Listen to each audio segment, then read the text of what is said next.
ঠিক যে কারণে আর্জেন্টিনা এবারও বিশ্ব চ্যাম্পিয়ন হওয়ার প্রবল সম্ভাবনা রয়েছে। Montiel. Argentina, champions of the world. দেখুন, আজকের এই ভিডিওতে আমরা আর্জেন্টিনা যে কারণগুলোর জন্য এবারও বিশ্বকাপের ফেভারিট সেই কারণগুলো নিয়ে কথা বলার ট্রাই করব এবং ইন্টারেস্টিংলি এই ভিডিওটা আপনাদের জন্য অনেক গুরুত্বপূর্ণ হতে চলেছে, বিশেষ করে যে সকল আর্জেন্টাইন ফ্যানরা এবারের বিশ্বকাপটাকে অতটা গুরুত্ব দিচ্ছে না, কিংবা এই বিশ্বকাপ নিয়ে আপনি আর্জেন্টাইন ফ্যান হিসেবে কনফিডেন্স পাচ্ছেন না, তাদের জন্য এই ভিডিওটা মোস্ট ইম্পর্টেন্ট। সো 100% ভিডিওটা শেষ পর্যন্ত দেখবেন। দেখুন, কথা না বাড়িয়ে আমরা ভিডিওতে চলে যাব। এর আগে একটু আপনাকে বলে রাখি যে এই মুহূর্তে যদি আপনি আমাকে ইউটিউব কিংবা ফেসবুকে দেখে থাকেন তাহলে অবশ্যই সাবস্ক্রাইব অথবা ফলো দিয়ে রাখবেন, তা না হলে আমার পরবর্তী ভিডিও কিংবা আপডেট আপনার হোম পেজে পৌঁছাবে না। সো চলুন আমরা মেইন টপিকে চলে যাই।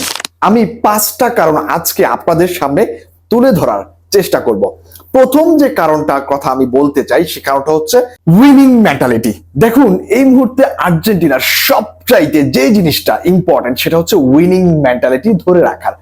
দেখুন, এই জিনিসটা হুট করে আর্জেন্টিনা টিমের ভিতর চলে আসেনি। এটার জন্য আর্জেন্টিনা বছরের পর বছর হার ব্যর্থতার মধ্য দিয়ে, সংগ্রামের মধ্য দিয়ে এই উইনিং মেন্টালিটি খুঁজে পেয়েছে টিম আর্জেন্টিনা। দেখুন, আপনি এখন নিশ্চিন্তে যে কোনো টিমের সাথে কনফিডেন্টলি বলতে পারেন যে আমাদের জেতার সম্ভাবনা আছে, আমরা এই টিমের এগেইনস্টে জিতবো। ধরুন, আপনার টিমের সাথে যদি ফ্রান্স কিংবা ব্রাজিল কিংবা স্পেনের মতো টিমের সাথে খেলা পড়ে, আপনি কনফিডেন্সলি বলতে পারেন আমার টিম অন্তত এই ম্যাচটাতে ফাইট দিবে এবং আমাদের জেতার চান্স আছে। কিন্তু এই কথাটা যদি আমি আপনাকে কোপা আমেরিকার আগে লাস্ট 2019 যেটা লিওনেল মেসি প্রথম কোপা আমেরিকা ট্রফি দিয়ে তার ইন্টারন্যাশনাল ট্রফির খরা গুছিয়েছিল, সেই টুর্নামেন্টের আগে যদি আমি আপনাকে বলতাম যে আপনি বলুন তো আমাকে, আপনি ফ্রান্সের সাথে জিততে পারবেন কিনা, আপনি ক্রোয়েশিয়ার মতো দলের সাথে জিততে পারবেন কিনা, আপনি ব্রাজিল, ফ্রান্স এই সকল দলের সাথে জিততে পারবেন কিনা, তখন কি আপনি এখন যে কনফিডেন্টলি বলতে পারছেন তখন কি আপনি এই কথাটা বলতে পারতেন? কখনই বলতে পারতেন না, কারণ তখন আপনার টিমের উইনিং মেন্টালিটি ছিল একেবারেই জিরো লেভেলের। বাট এখন আপনার টিমের উইনিং মেন্টালিটি হচ্ছে 100%। আপনার টিম যতই খারাপ করুক না কেন, আপনার টিমের ভিতর, আপনার টিমের প্লেয়ারদের ভিতর ওই মেন্টালিটি আছে যে কোনো ম্যাচ বের করে আনার। সো এই জিনিসটা আর্জেন্টিনার টিমের জন্য খুবই ইফেক্টিভ হতে পারে, খুবই গুরুত্বপূর্ণ ভূমিকা পালন করতে পারে। সুতরাং এই জিনিসটা এই মুহূর্তে আর্জেন্টিনা টিমের ভিতর আছে, যেটা অন্যান্য টিমের চাইতে আর্জেন্টিনাকে আপনি এগিয়ে রাখতে পারেন। এরপরে যে বিষয়টা নিয়ে কথা বলবো, যে কারণটা নিয়ে কথা বলবো, সেটা হচ্ছে লিওনেল স্কালোনির ট্যাকটিক্যাল সিস্টেম। দেখুন, এইটা হচ্ছে সবচাইতে বেশি ইন্টারেস্টিং। লিওনেল স্কালোনি এমন একজন কোচ ম্যানেজার যার কোনো ফিক্সড ট্যাকটিক্স নাই। তিনি এক এক দলের সাথে, এক এক দলের এগেইনস্টে তিনি এক এক ট্যাকটিক্স, এক এক ফরমেশন, এক এক গেম প্ল্যান করে থাকেন। তার কোনো ফিক্সড ট্যাকটিক্স গেম প্ল্যান নেই। ইয়েস, ধরুন আপনি যদি লাস্ট ওয়ার্ল্ড কাপের খেলাগুলো দেখে থাকেন, মানে 2022 কাতার ওয়ার্ল্ড কাপের কথা বলছি, তাহলে আপনি রিয়েলাইজ করতে পারবেন যে আর্জেন্টিনা এক এক দলের সাথে এক এক পারফরমেন্স করেছে। ধরুন আপনি ক্রোয়েশিয়ার সাথে একরকম পারফরমেন্স পেয়েছেন, আপনি ফ্রান্সের সাথে একরকম পারফরমেন্স পেয়েছেন, আপনি আবার হচ্ছে অস্ট্রেলিয়া, এরপর হচ্ছে নেদারল্যান্ডের সাথে এক এক রকম পারফরমেন্স পেয়েছেন। এর মানে হচ্ছে লিওনেল স্কালোনি কখনোই একটা ট্যাকটিক্সে ফলো করেন না। তিনি প্রয়োজন হলে দলকে অ্যাটাকিং ফুটবল খেলান, কখনো প্রেসিং ফুটবল খেলান, কখনো আবার লো বলকে তিনি চলে যান। সুতরাং যখন যার বিপক্ষে যেমন খেলা দরকার তিনি ঠিক সেই গেম প্ল্যানটা ক্রিয়েট করার ট্রাই করেন, সেই গেম প্ল্যানে আর্জেন্টিনাকে খেলানোর ট্রাই করেন। সুতরাং লিওনেল স্কালোনির ট্যাকটিক্সটা কিন্তু খুবই গুরুত্বপূর্ণ এবারের বিশ্বকাপের জন্য। এরপরে যে বিষয়টা নিয়ে কথা বলবো সেটা হচ্ছে ইয়াং এবং এক্সপিরিয়েন্স কম্বিনেশন। দেখুন, এই মুহূর্তে আর্জেন্টিনার টিমে কিন্তু বেশ কিছু ইয়াং প্লেয়ার আছেন এবং এক্সপিরিয়েন্সড প্লেয়ার আছেন। ধরুন আমি ইয়াংদের ভিতরে আমি যদি প্রথমেই বলি নিকো পাজের কথা, মোস্ট ইম্পর্টেন্ট ফুটবলার এবারের বিশ্বকাপে। এরপর যদি আমি বলি আলেহান্দ্রো গার্নাচো, ফ্রাঙ্কো মাস্তান্তুনো আছেন, এদের ভিতর দুই একজন সুযোগ পেতে পারেন। এরপর যদি আমি এক্সপিরিয়েন্স প্লেয়ারদের ভিতর আমি ধরি, তাহলে সেই জায়গায় কিন্তু আমরা বেশ কিছু বিশ্ব চ্যাম্পিয়ন ফুটবলার পাবো। আর্জেন্টিনার ম্যাকালিস্টারকে পাবো, অ্যাঞ্জো ফার্নান্দেসকে পাবো, রদ্রিগো দিপল মতো ফুটবলারকে আমরা কিন্তু পাবো। সো এই যে এক্সপিরিয়েন্স এবং ইয়াং একটা কম্বিনেশন আছে এই টিমটার উপর বা এই টিমটার ভিতরে, এটাই কিন্তু আপনাকে বিশ্বকাপ জেতার অনেকটাই কাছে নিয়ে যাবে। দেখুন, এমন নয় যে একটা প্লেয়ার হুট করে আর্জেন্টিনার টিমে ঢুকে গেছে, তার সাথে আর্জেন্টিনার আগের যে প্লেয়ার আছে বা হচ্ছে এক্সপিরিয়েন্স যে প্লেয়ার গুলো আছে তাদের সাথে কম্বিনেশনে ঘাটতি আছে, এরকমটা কিন্তু নয়। দেখুন, আপনি নিকো পাচ কিন্তু অনেকদিন ধরে স্কালোনির রাডারে আছেন, আর্জেন্টিনার ক্যাম্পে আছেন, মাস্তানতুনো আছেন, এবং যদি আমি বলি আলেহান্দ্রো গার্নাচোর ফর্ম হয়তো বা অতটা ভালো না, বাট এই ক্যাম্পে কিন্তু তিনিও অনেক দিন ধরে আছেন।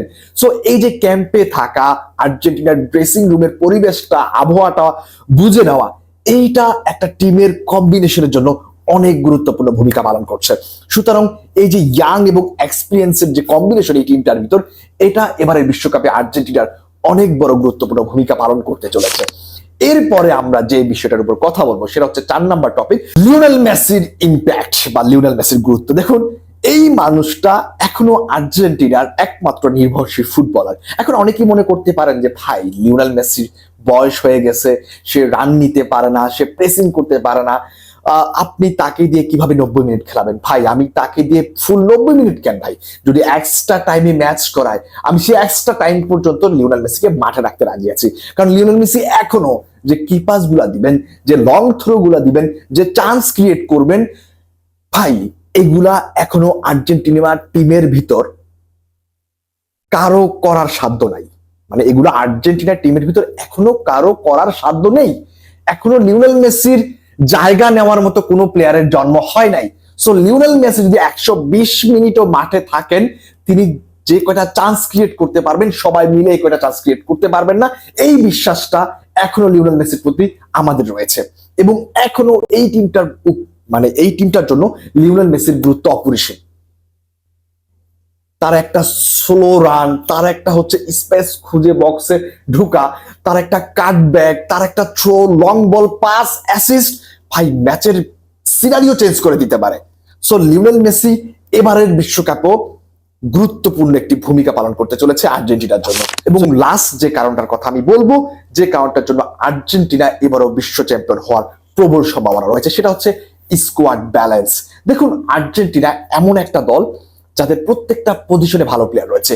আপনি হয়তোবা স্পেন, ফ্রান্সের মতো অত বিগ বিগ নেম দেখবেন না এই টিমটার ভিতর, বাট আপনি যেটা দেখতে পারবেন, এই টিমের প্রত্যেকটা পজিশন কিন্তু ব্যালেন্সড। আপনার কাছে হয়তোবা মনে হইতে পারে যে আর্জেন্টিনার ব্যাকলাইন নিয়ে প্রবলেম আছে, বাট আমার কাছে মনে হয় যদি আপনি ব্যাকলাইন, মিডফিল্ড, অ্যাটাকার্স এই 3টা পজিশনের চিন্তা করেন, তাহলে কমপ্লিট একটা টিম পাবেন এই দলটার ভিতর, যেখানে আপনি ব্যাকলাইনে বেশ কিছু তরুণ ফুটবলার পাবেন। ক্রিস্টিয়ান রোমেরোর পাশে থাকবেন হচ্ছে আমাদের লিসান্দ্রো মার্টিনেজ, আমাদের রাইট ব্যাকে থাকবেন মলিনা, লেফট ব্যাকে থাকবেন তাগলিফিকো অথবা বার্কো। এবার যদি আপনি মিডফিল্ডে আসেন, আপনি মিডফিল্ডে দেখতে পারবেন Andrew Fernandez, MacAllister, Rodrigo, De Paul, তারপর হচ্ছে আমাদের লো সেলসো আছেন, নিকো পাজ আছেন। এরপর যদি আপনি অ্যাটাকার্সের দিকে তাকান, তাহলে আপনি দেখতে পারবেন সেখানে লিওনেল মেসি আছেন, হুলিয়ান আলভারেজ আছেন, লাউতারো মার্টিনেজ আছেন, জুলিয়ানো সিমিওনে আছেন, আলমাদা আছেন, নিকো গঞ্জালেজ আছেন।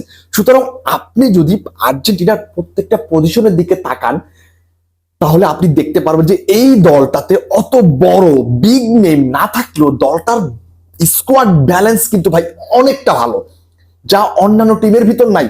আপনি ফ্রান্সের দলের দিকে তাকাইতে পারেন, আপনি অ্যাটাকার্স দেখতে বলবেন ভাই এইটার মতো টিম হয় না, এরা অ্যাটাকার্স দিয়েই এর একটা টিম গঠন করে ফেলতে পারবে। বাট আপনি যদি আর্জেন্টিনার দিকে তাকান, তাহলে আপনি দেখবেন এদের অ্যাটাকার্সও প্লেয়ার আছে, এদের মিডফিল্ডও প্লেয়ার আছে, এদের ব্যাকলাইনও প্লেয়ার আছে। মানে প্রত্যেকটা পজিশনে এরা কম্প্যাক্ট একটা ফুটবল খেলা ট্রাই করবে, এবং প্রত্যেকটা পজিশনে এরা ব্যালেন্সড এবং পারফেক্ট প্লেয়ার আছে এদের। আমি আবারও বলছি, হয়তো আপনি বিগ নাম খুঁজে পাবেন না, বাট এরা প্রত্যেকটা পজিশনে ব্যালেন্স। সুতরাং এই 5টা কারণেই আর্জেন্টিনা আবারও বিশ্ব চ্যাম্পিয়ন হওয়ার প্রবল সম্ভাবনা রয়েছে। আশা করছি ভিডিওটি আপনাদের কাছে ভালো লেগেছে। যদি ভিডিওটি ভালো লেগে থাকে অবশ্যই সাবস্ক্রাইব করতে ভুলবেন না। সবাইকে ধন্যবাদ জানিয়ে আজকের মতো বিদায় নিচ্ছি। আল্লাহ হাফেজ, আসসালামু আলাইকুম।